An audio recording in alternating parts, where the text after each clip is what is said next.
I wanted to talk a little bit about coming to a stop on a motorcycle, and I'm probably not in a good place to do that, but we'll give it a shot anyway. The things to consider when coming to a stop on a motorcycle, well, one is just downshifting. You might at times feel inclined to just ride neutral, but you need to make sure that you can get your motorcycle into the proper gear if you need to, right? So I'm approaching this light and I'm just making sure that I'm in the right gear. As I slow down,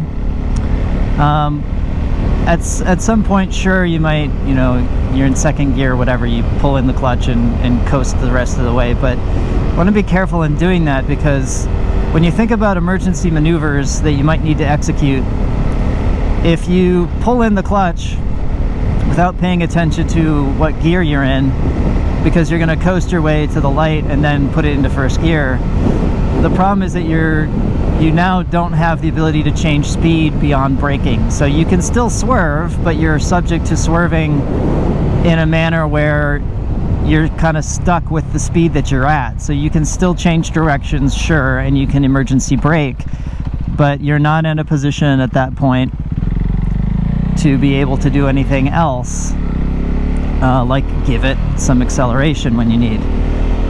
So key factor when slowing down, just make sure that as you are approaching, you're keeping the gear in mind so that you can execute all of your maneuvers. And if you need to, you're downshifting and you've got power to the bike, okay? There's a lot to think about when you're slowing down. We want to have an escape route. Hopefully multiple, but have an escape route at least. And for that reason, I usually don't pull all the way. I give myself enough room between me and the vehicle in front of me, so that if I need to creep forward a little bit because I don't think the person behind me is going to stop, I can do that. I can creep forward a little bit. And then also I might need that space, some of it at least, in order to be able to execute an escape maneuver, right? So I don't want to put myself so close to the car in front of me that now my options are limited. I want to be able to maybe pull forward a little bit, but I also want to be able to find that escape path. Okay. The other things to think about are the conditions of the road. If the road is wet, we want to avoid, metal, manhole covers, grates, painted areas, places that might be slick from oil buildup, typically in the center of the lanes, usually easier to spot. We also want to be thinking about dips and gradients. So again, I can't flat foot this bike, but even if I could, I'd be an advocate for the left foot down, right foot on the brake when coming to a stop. So I'm looking for a place where I can plant my left foot and do so in a stable manner. So that means when I put my foot down, am I going to slide around? Is it a slick spot potentially? Yes or no? And is there a dip? I don't want to find myself dropping the bike because I wasn't paying attention to the road conditions. The other time that could happen is if you go into it left foot down, and then you want to pivot over to your right foot for whatever reason, and you're not paying attention to what's on the right side. Well, here in the United States anyway, where we drive on the right side of the road, the roads are slanted such that the water will run off to the sides over on the right and into the drains, which means that there's a natural incline to that side. So if you are a left foot down person and you are going to rock over to your right foot, just make sure that it's not slanted egregiously or there's no dips or anything, because that's also another easy way to drop your bike.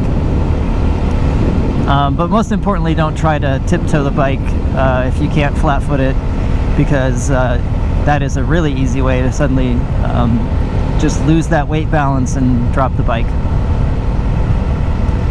So a lot of things to be thinking about, but ultimately, right, when we stop, we've got our left foot down, we've got our right foot on the brake, we're in first gear, we're ready to go if something happens. I can creep forward if somebody's coming behind me, The other thing that could happen, and this has happened to me in a vehicle, in a car before, but not on my motorcycle, is when somebody in front of you suddenly puts their car in reverse and starts backing up. I've had this happen where they didn't see me and I've had to beep at them in a car. Now, I mean, on a motorcycle, you're even less visible. So I would suggest also keeping that in mind, that if the car in front of you decides to suddenly go backwards, you got to be ready for it. So be ready to execute your maneuver. We can't go backwards very quickly, right? Because there's no reverse, which means that ultimately lay on the horn, right? There's a time and place for use of the horn. If you see that car in front of you throw themselves in reverse, as soon as you see those white lights on the back, just lay on that horn and let them know that you're there, because they just might not see you. And that is something that I'm sure is going to happen to me at some point, so I'm just kind of waiting for it. I'm prepared for it, and when it does, I'll be ready to beep at them, and hopefully they see me and they don't continue to back up and hit me, right? Here I am, I'm stopping on a downward slope. On a downward slope, I'm still doing some of the normal things. I've got my left foot down. I've got my clutch pulled in. I've got my right foot on the rear brake. This is a pretty steep downward slope. So yes, I can hold the bike in place with just my rear brake. But you'll notice that I'm actually squeezing that front brake too. And I just want to make sure, because it's such a steep incline, I just want to make sure that I'm stable. And that, you know, again, that just kind of keeps me firmly in place. And then when I'm ready to go, because I'm pointed down, I can release the clutch and give it some throttle as I normally would, but also then kind of gracefully release the front brake and then ultimately the rear brake to get off to a nice smooth start.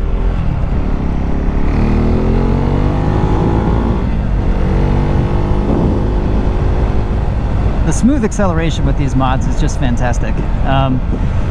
The flip side of that is stopping on an incline, and I've talked about this a little bit before, but of course, same concept. I'm coming to a stop on an upward slope, and in that case, what I'm really also paying attention to is making sure I don't start rolling backwards. So again, left foot down, right foot on the rear brake, and usually that is sufficient. And I can just use that rear brake. When I'm ready to take off, I give it some throttle, I find the friction zone with the clutch, and then I can release the rear brake. But I can actually start releasing it and get rolling a little bit before I fully release that rear brake, and just keeping myself from rolling backwards, right? Ideally, when you're stopping, stay in first gear and just keep the clutch pulled in so that you're ready to go. You're ready to execute any emergency maneuvers, of which I imagine there are more flavors than this, but you know, a typical one would be the car behind me is not stopping, and I either need to creep forward a little bit or I need to aggressively go forward and into an escape path. I don't want to be sitting in neutral when that's happening. I also want to be careful as I approach a stop if I'm in neutral, because if I don't have my gears calibrated to the speed that I'm going, I might need to give it some acceleration. But then if I release the clutch, if I'm not in the proper gear, I can't actually, you know, find my power band. So again, even when you downshift as you approach the stop, and you know, you're doing some engine braking, coasting a little bit too, sure, but try to keep the gear that you're in mind, so that if you need to, you can release that clutch and give it power and not be subject to a situation where you're not in the right gear, and so you try to give it gas and nothing happens, and so forth. So important considerations when stopping, right? I want to make sure that I have an escape path. I'm checking my mirrors. If the car behind me is not going to come to a stop, here I've got a nice escape path up between these two cars. Otherwise I can just creep forward a little bit if it's more of just a matter of spacing. So all good things.